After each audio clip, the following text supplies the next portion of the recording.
Hi, welcome to the FilmCrop channel. Today I'm going to explain about a 2006 action comedy film called The $30 Million Baby.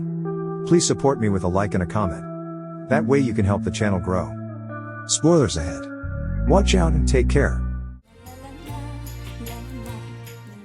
Two guys nicknamed Thongs and Octopus rob a hospital while their boss, known as the landlord, waits for their partners in the car. Thongs and Octopus are caught by security and have to split up to escape from the hospital. Thongs runs into the bathroom stall, where the guard looks in first thing, but he climbs into another stall, and right in the middle of the two stalls a man is sitting watching the race broadcast. Thongs peeks at his phone, for he is also a gambling enthusiast, and realizes he has bet on the wrong horse. The guard walks away. Octopus pretends to be one of the visitors and also gets away with it. At the same time, one family has a baby. They are very happy about the baby, but a moment later it is taken away by the ex-lover of the child's mother. He runs into the elevator with the baby and his mother and begs the girl to marry him. But she is already married to another man. He cannot accept his loss and says that she will go away with him anyway. Runs through the hospital, dodging guards, as does the man with the baby. The man leaves his former lover in the aisle and runs away. All the guards turn on him and Thongs and Octopus finally find each other. The man and his baby are trapped on an escalator. There is a guard waiting for him at the bottom, while the guards come up behind him as well. He jumps down the escalator with the child. Thongs manages to catch the poor baby through his reaction and dexterity. He holds the baby until the last moment until he falls out of the diaper, but by then the doctors have had time to come down. At the noise, the boys run out of the hospital and get into the landlord's car. They sell the precious pills and blow the money on everything, continuing to rob and pillage everything that is bad. And they rob what's good, too. Thongs, as usual, spends most of the money on gambling, and Octopus makes expensive gifts to his girlfriend. Thus, they are almost always left with no money. Thongs manages to get into debt and get himself into trouble. He tries to convince one of those he owes money to, but he and his thugs attack Thongs. He is driven to the roof, from which he almost falls, but lands on an air conditioner that is miraculously under his feet and goes down the air conditioners. At the bottom he runs into Inspector Mock, who handcuffs him to himself. A girl following Octopus walks right up to the restaurant where he is sitting with his lover. It turns out to be his wife, whom Octopus constantly deceives by saying that these girls are his customers. He wants a divorce because he married her early and wants freedom, but his face quickly changes after she tells him she is pregnant. Octopus insists on an abortion and sends her to the doctor. Thistle's family is visited by bandits to spray paint his house as a debtor's house, but he manages to arrive in time to deal with the scoundrels. Thongs brings a mountain of gifts to his family, but his father is not pleased with him because he thinks his son is dead. The father thinks he is a loser because he didn't want his son to grow up to be a thief and a gambler. He doesn't want Thongs' gifts and money, he wants a son who will make an honest living for himself. He chases Thongs away and he leaves home. Even in the stairwell all the walls are scrawled with paint demanding payment of the debt. He gets very angry and hits the wall with his jacket. At this time, the landlord and his wife return home and see that his house is in shambles.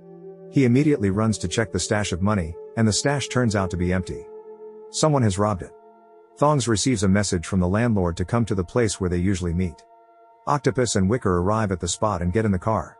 The landlord tells them about a new case for which they can get $7 million, but the case is complicated. The boys agree to such an impressive sum without a second thought. The landlord asks them to lock the doors in the car and tells them the details. The guys take the case and sneak into someone else's property in the middle of the night in black uniforms. Within moments, they sneak inside the house and look for jewelry that isn't there. Thongs looks at the picture behind him and sees the very family he helped save a child in the hospital. Thongs notices that Octopus has disappeared somewhere and goes into the next room. Both of his partners are standing near a baby stroller with a baby in it. This was the purpose of their robbery. The landlord grabs the small child and runs out of the house, which sets off the alarm in the house. Thongs and Octopus run after him in shock. They try to convince the landlord that the child must be returned, because this case is against even the code of thieves, but the landlord stands his ground and begs the boys to help him, because he has a lot of problems and on top of that he was robbed. Thongs and Octopus agree. They drive the car into the night with the street racers. Octopus sees the street racers as rivals and begins to race them, despite the fact that he is riding in a truck with a child. The landlord gets a call from the man who handed him the case and asks how it's going. The landlord says it's going well, but some jerk is preventing them from driving safely. The man also says he's racing with some idiot. They should know they're racing each other. Sooner or later this race had to end, and so they drive past the speed cameras. Up ahead, the police are waiting for them. The cops inspect the cars, ask for their licenses, and check the landlord for blood alcohol. At this time, some other guys, who were driving close to the landlord, get a call from the customer himself and say that only the child is important and that the others can be killed. The guys pull out their guns and go to carry out the order, but they run into the same police and get chased. On the sly, the landlord and the man who handed him the case escape. The police send their cars after them. The landlord forgets to turn on his headlights and their car flies off the road. He is unable to walk and the guys have to take the kid with them and run away. The customer is very upset by this state of affairs and orders his men to get the child at any cost. Thongs and Octopus bring the child home to the landlord. They cannot understand why he is crying and try to calm the child. After a couple of minutes, the landlord's wife, who can't have children and has been walking around with a baby doll forever, comes into the house. She is obsessed with children and tries to find where the sound of a crying baby came from. Thongs calms her down and tells her that she has her baby in her arms while the baby chews on it, thinking it is her mother. The friends make up a story about where the landlord has disappeared to and send his wife to bed, forgetting the baby in the washing machine. They cannot control the child, jumping up and down in front of him and singing songs to him. He finally calms down and even smiles, though not for long. The landlord calls the prison boys and asks them to turn on the TV. On TV they talk about the great fortune of the family they kidnapped the child from, which means the reward for his return will be great. When the landlord gets out, he'll make all the arrangements. Except that will be a week from now, and until then they have to sit with the child. That seems to be the hardest assignment for these two. They go shopping for the baby in a baby store, but all their purchases turn out to be wrong, but they are helped by a cashier who mistook them for a gay couple, and Octopus decides to play along, just so as not to arouse suspicion. The woman explains the seriousness of parenthood to them and sends them on a course. Thongs goes to the course, and the Octopus goes to gymnastics. A circle of girls immediately lines up around Thongs, asking about the baby, because what could be cuter than a clumsy father and a small child? The Octopus is lucky, too. He plays dumb and keeps touching the instructor. Thongs meets the course landlord's gaze and slowly begins to fall in love. Thongs and Octopus manage to make friends with the kid, because team spirit is something they can't take away. Their days are full and happy, except that they don't get much sleep, but they begin to act like real parents. Octopus calls his wife and asks her not to have an abortion if she hasn't already had one. Thongs comes to gamble with his child for some reason, and he abruptly begins to cry as soon as Thongs goes inside. He remembers the words of the cashier at the baby store about how the child will spend his life doing what he was taught as a child and immediately leaves. The customer gets very angry and tortures the person he assigned the case to. He is shoved into a freezer, and he gives the boss the names of Thongs and Octopus. They are almost immediately found by the client's men and attacked right in the children's center. Octopus isn't lost and hands the kid over to Melody while the two of them deal with the bandits. They lure them into the trampoline room, where they make the bandits goof around like fools. Melody takes the baby into the house, where Octopus's wife comes in, still thinking about having an abortion. She sees Melody and mistakes her for Octopus' new girlfriend, and when she sees the baby, she gets even more upset. Thongs and Octopus go to the house and run into Inspector Mock. Thongs manages to detain the inspector while Octopus runs home and tries to hide the baby, further reinforcing his wife's doubts. Thongs goes home with the inspector, where the guys he owes. Melody and Octopus and the baby are waiting for him while the customer's men who have been following them climb the stairs. That's how lucky they are. The customer's men climb to the roof and bring the baby cocoon down, along with one of the bandits. Thongs tries to talk the policeman out of arousing suspicion and calls everyone his cousins, including the bandit who climbed in through the window. They realize that the child has already been stolen and Octopus notices him by looking out the window.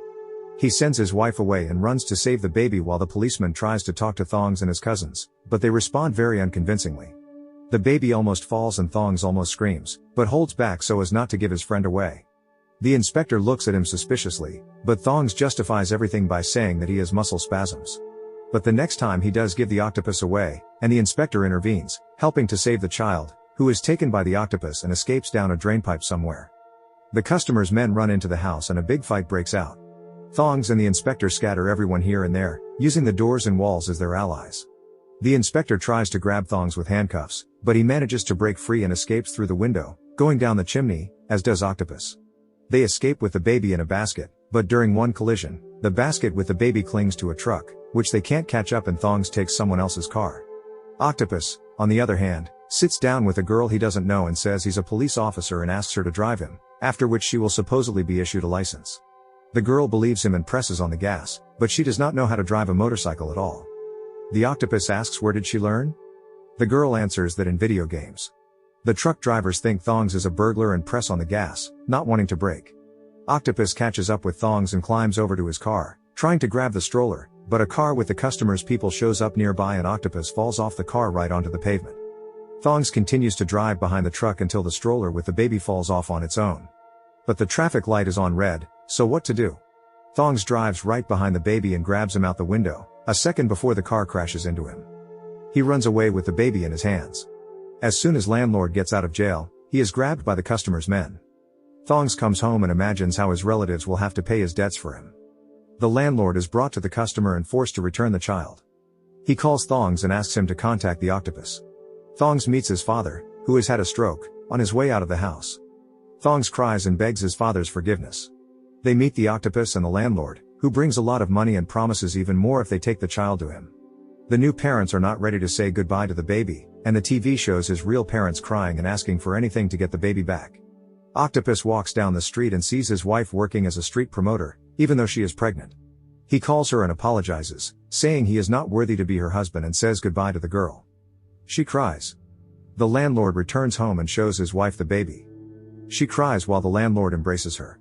Lash sees Melody, who still wants to communicate with him. She says that the first time she saw him, she decided he had a conscience and it's never too late to choose a different path. Melody believes in him. Thongs and Octopus sit with the baby. The landlord calls them and tells them that people are coming to pick them up in 5 minutes. They arrive at the mansion, where they are already waiting. They can't get their hands on the baby and give them advice on how to take care of the baby. When the bandit finally snatches the baby out of his hands, the landlord comes to the car with the suitcases. The baby starts crying loudly, and Thongs and Octopus almost cry with him. Will they really let the baby pass into such hands? They think of all the moments in their lives involving the baby and just can't accept the fact. Before the door closes, Thongs drops the suitcase and runs back. Together with Octopus, they fight the bandits and take the baby, but the landlord sets them up by taking the suitcase with the money and leaving the place. They run inside the amusement park, and Octopus accidentally puts the baby in the Ferris wheel. The customer watching starts the wheel and stops it when the toddler is almost on top. The octopus doesn't give up and climbs right up there.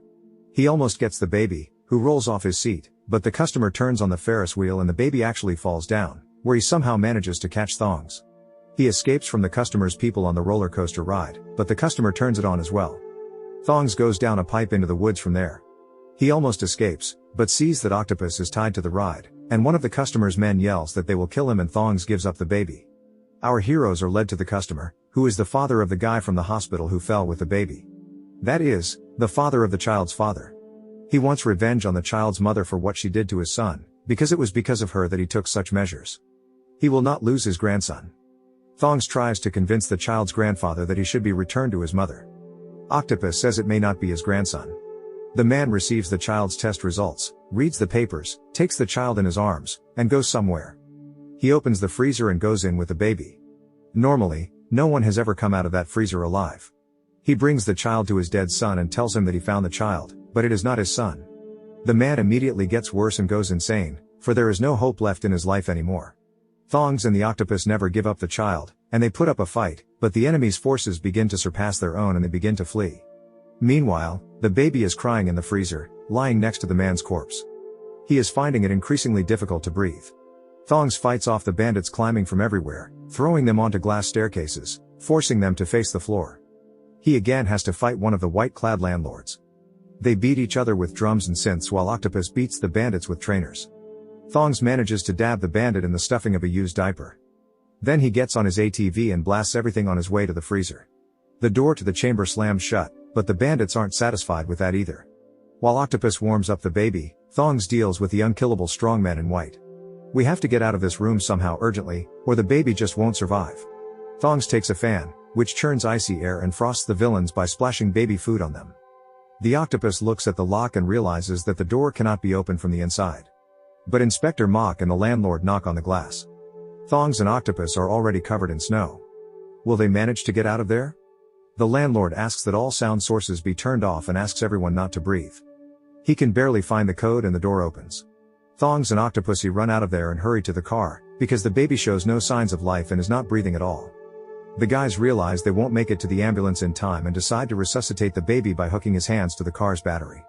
Despite all the pain, Thongs continues to try to resuscitate the child until finally he goes completely white and falls to the floor. The child is put in the ambulance and taken away from there. Thongs and Octopus run after the car until the former falls to the ground. The crazy customer is caught by the police. He is still searching for his dead son and grieving the loss that broke him. Landlord, Octopus and Thongs appear in prison uniform. They repent being behind bars and say that if they had the chance, they would change everything. They are led to the death penalty, blindfolded and shot by the cops behind them. Could this movie really have such a tragic ending? Of course not. It all turns out to be a theatrical production, to which the plethora family, the landlord's wife and Octopus's pregnant wife come to see. Melody also comes to see the play. She sits with his father. The inspector comes to see the boys and tells them they may soon be released. The family of the rescued boy comes in and offers them a job when they are released. The boys ask about the boy's name, because they didn't know his name all along. The parents say his name is Matthew.